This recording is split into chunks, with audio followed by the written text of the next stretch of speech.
गर्व से कहो हम हिंदू है, गर्व से कहो हम हिंदू है। जय श्री राम। जय श्री राम। भारत माता की, जय भारत माता की जय वंदे मातरम, वंदे। मातरम।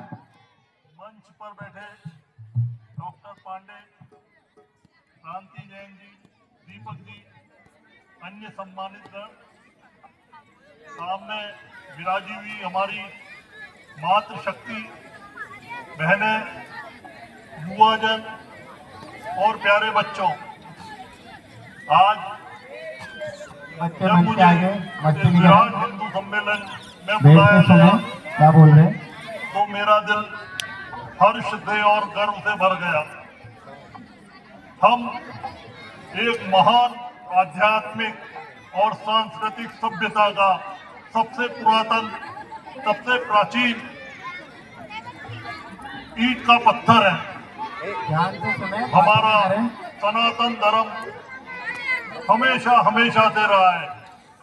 इतिहास साक्षी है कि हम हजारों हजारों साल पहले सतयुग हुआ, त्रेता युग हुआ, द्वापर युग हुआ और अभी कलयुग चल रहा है। हम हमेशा से कितनी ही सभ्यताएं, कितने ही अन्य पंथ आए, सब निमट गए, सब चले गए, पर सनातन धर्म एक ऐसा था जो हमेशा से रहा है, अभी है और हमेशा हमेशा रहेगा। ये हमारी शक्ति को दर्शाता है।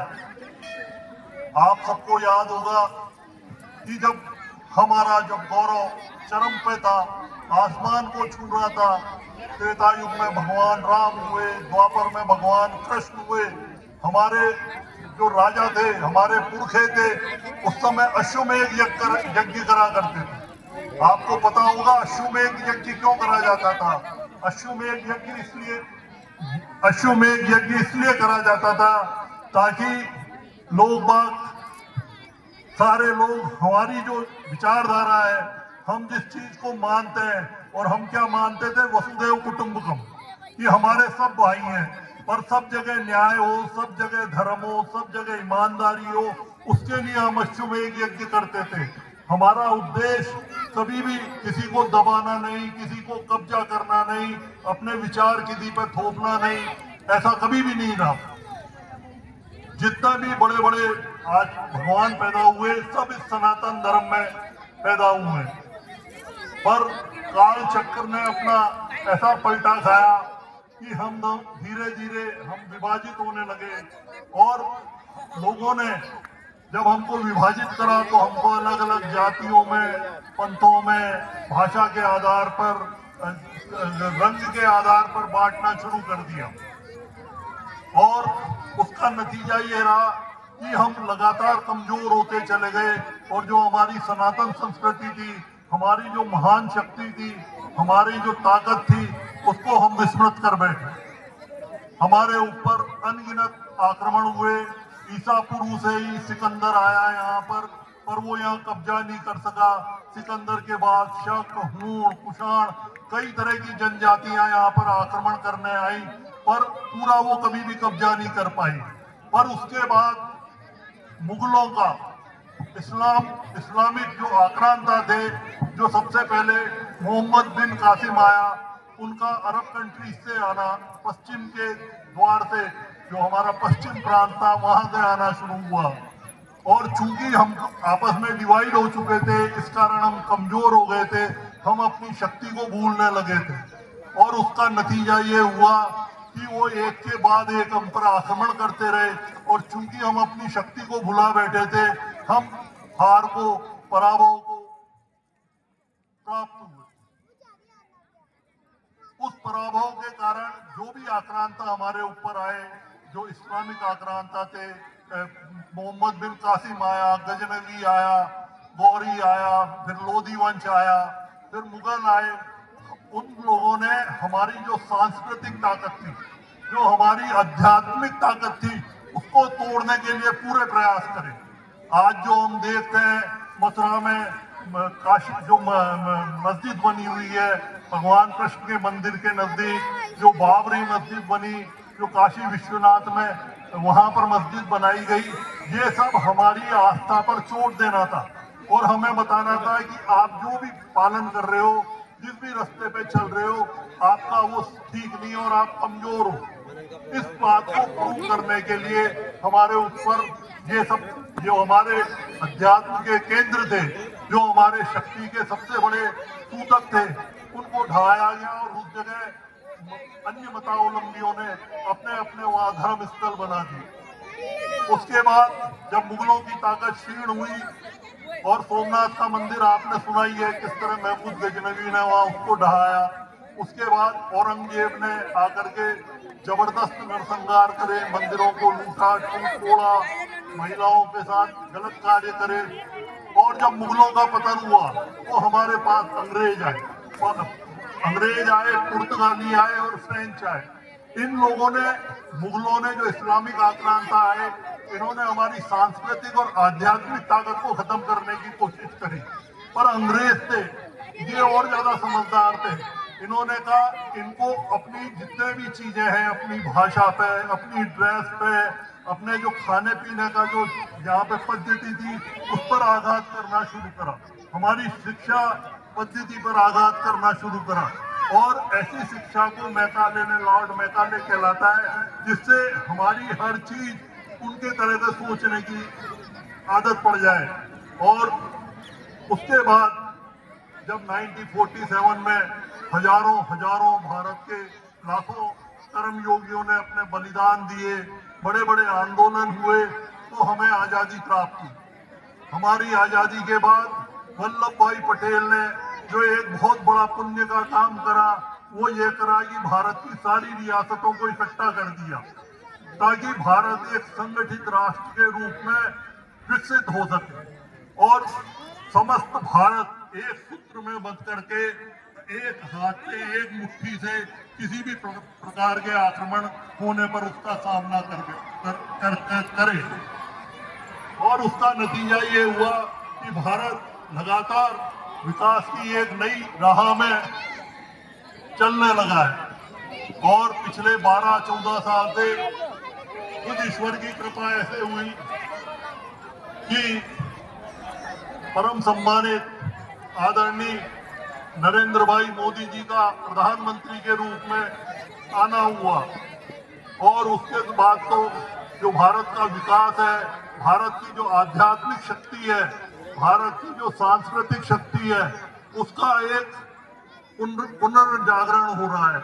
राष्ट्रीय स्वयंसेवक संघ ने जिस प्रकार से, जिस कर्तव्य निष्ठा के साथ, जिस बलिदान के साथ, जिस त्याग के साथ पिछले 100 साल में राष्ट्र का जो हिंदू मानवता, इसको नई शक्ति देने का जो कार्य करा है, इसका तो जितना भी वर्णन करा जाए वो कम है।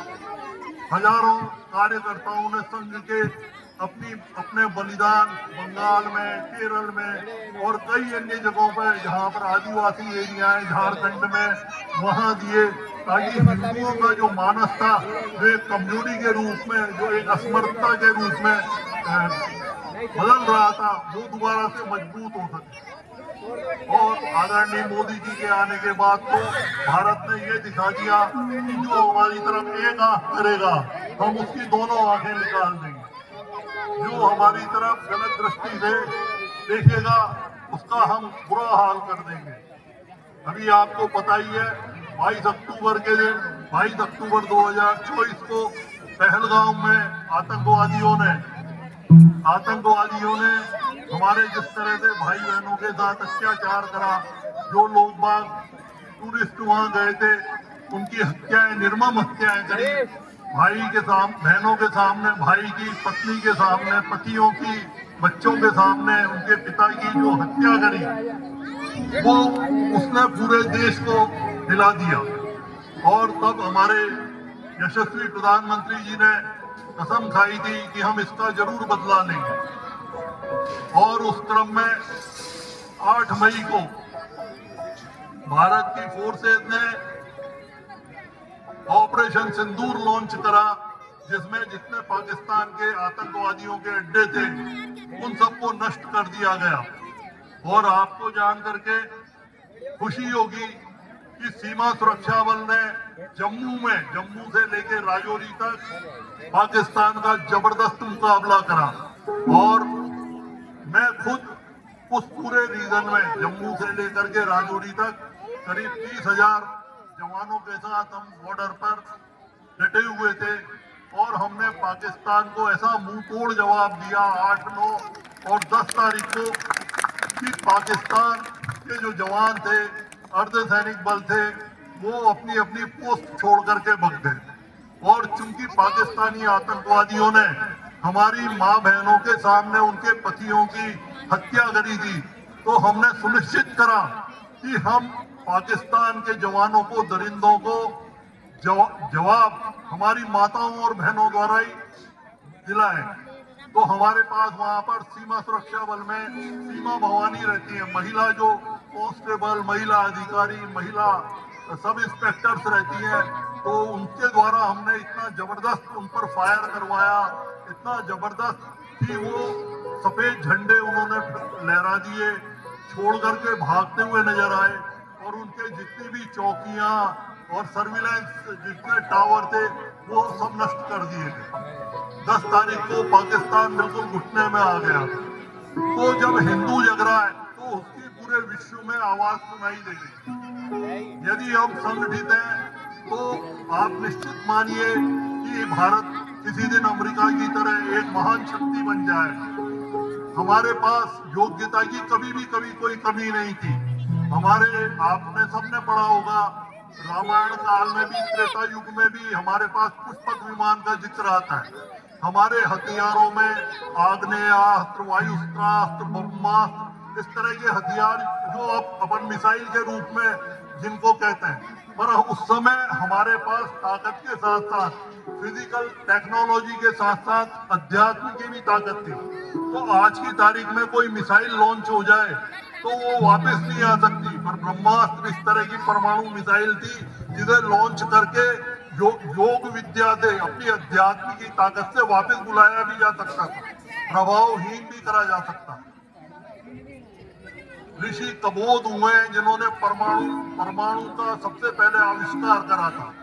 ऋषि भारद्वाज ने हमारे जो हवाई जहाज उड़ते हैं उस समय, इतने हजारों साल पहले, उसके बारे में उन्होंने लिख दिया था। चरक संहिता की ऋषि चरक हुए थे, उन्होंने हजारों साल पहले आयुर्वेद की यहाँ पर स्थापना करी थी। आर्यभट्ट हुए, उन्होंने जीरो का बताया किस तरह पृथ्वी दूरी पर घूमती है, तब लोगों को कुछ भी पता नहीं था। आचार्य भास्कराचार्य थे जिन्होंने गणित की